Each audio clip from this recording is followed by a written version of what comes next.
#ask Dr. John Watson type చేసి మీ questions అడగండి, తప్పకుండా రిప్లై చేస్తాను. మాషా 1875. సార్, నేను పెయింటర్ని. హెయిర్ ట్రాన్స్ప్లాంటేషన్ అయిన ఎన్ని రోజుల తర్వాత నేను నా వర్క్కి వెళ్ళాలి? చాలా మందికి ఈ డౌట్ ఉంటుంది. హెయిర్ ట్రాన్స్ప్లాంటేషన్ జరిగిన తర్వాత ఎన్ని రోజులకి మళ్ళీ మన రెగ్యులర్ వర్క్ని రెజ్యూమ్ చేసుకోవచ్చు?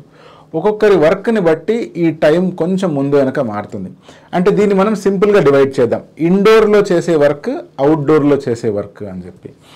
ఇండోర్లో చేసే వర్క్ యూజువల్గా మనం సెడెంటరీగా కూర్చొని చేసే వర్క్ ఏదైతే ఉంటుందో, ల్యాప్టాప్స్ కానీ సిస్టమ్స్ ముందు కూర్చొని చేసే వర్క్ కావచ్చు, ఇటువంటి వర్క్ చేయడానికి మీరు నెక్స్ట్ డే నుంచే మీరు మీ వర్క్కి జాయిన్ అయిపోవచ్చు. అంటే వర్క్ ఫ్రమ్ హోమ్ అయితే కనుక ఆఫీస్కి వెళ్తున్నట్లయితే ఒక సర్జికల్ క్యాప్ అనేటువంటిది వేసుకొని మీరు మీ వర్క్ని రెజ్యూమ్ అవ్వచ్చు.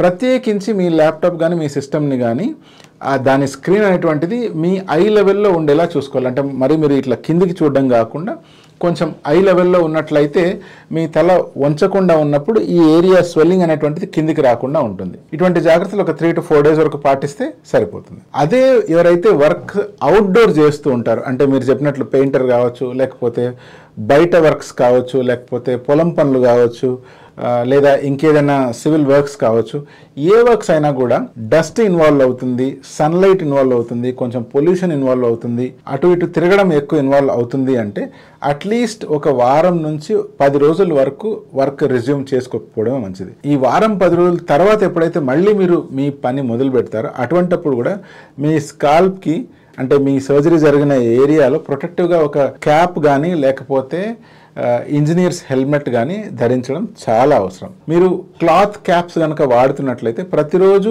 ఆ క్యాప్స్ని వాష్ చేయాలి. మీ స్కాల్ప్ని డస్ట్ నుంచి కానీ ఇతరత్ర ఇన్ఫెక్షన్స్ నుంచి కానీ కాపాడుకుంటాం. మీరు సర్జరీ తర్వాత మీ స్కాల్ప్ని ఎంత బాగా జాగ్రత్త తీసుకుంటారో మీ రిజల్ట్ అంత బాగా వస్తుంది.